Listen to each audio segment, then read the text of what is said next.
नमस्कार शेतकरी बांधवांनो, मानसी ॲग्रो फार्म, मी चंद्रकांत माळी. आपण आलो होतो तिसगाव ढंढाणे धुळे जिल्ह्यात. पहिली गोष्ट तर काकांचा परिचय जाणून घेऊ दोघं जणांचा. तुमचं नाव सांगा. तिसगाव ढंढाणा दिलीप शेतकळू पाटील. आम्हाला पेरू बागाची काही माहीत नव्हती.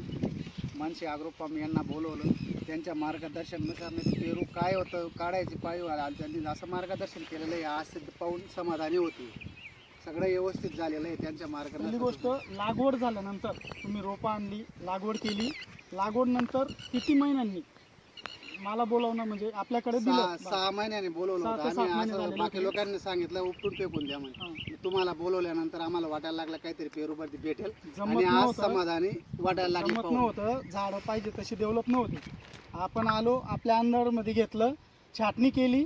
त्याच्यानंतर आता हे तुम्ही प्रॉपर बघू शकता. सध्या महाराष्ट्रात काय कंडिशन आहे गडीची. ह्या झाडाचे फळं मोजली जवळजवळ 55-54-55 पर्यंत फळं आहे आज. आता गड एवढी भयानक प्रमाणात गड झालेली आहे. फळं बघा, फळाची क्वालिटी बघा, प्लॉटची क्वालिटी बघा.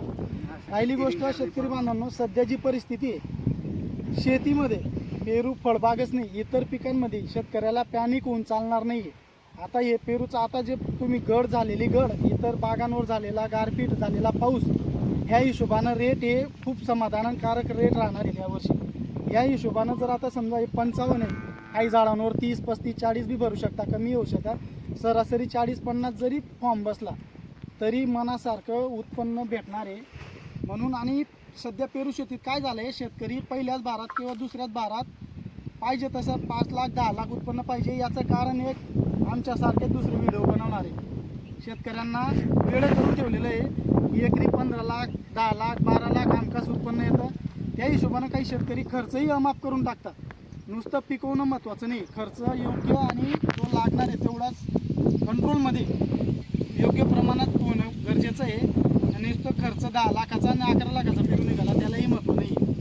राहिली गोष्ट, जेव्हा प्लॉट बघितला आपण इथं आलो तेव्हा यांना सांगितलं की छाटणी घेऊन आपण, पहिली गोष्ट ती छाटणी झाड डेव्हलप करण्यासाठी घेतोय असं समजा. म्हणून त्यानंतर जे झाडाची कंडिशन सेटिंग झाली आणि त्यानंतर हा सगळा रिपोर्ट आहे. सध्याच्या गडीचं प्रमाण चालू आहे महाराष्ट्रात. अक्षरशः 100मधनं 15-20 फळं जेमतेम राहिली आहेत अशी सुद्धा कंडिशन आहे. परंतु हे तुम्ही बघू शकता.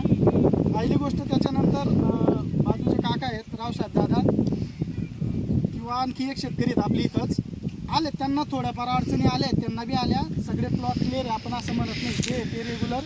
कारण कंडिशन बी अशी मला अनुभवी आले.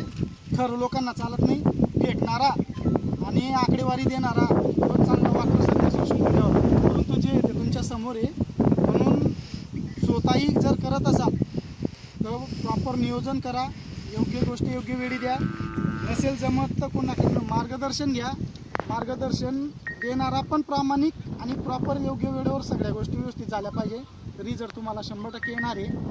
आता लागवडी चालू आहेत. नवीन लागवडी करायच्या असतील तर दिलेल्या नंबरवर संपर्क साधा. रोपाची क्वालिटी महत्त्वाची आहे.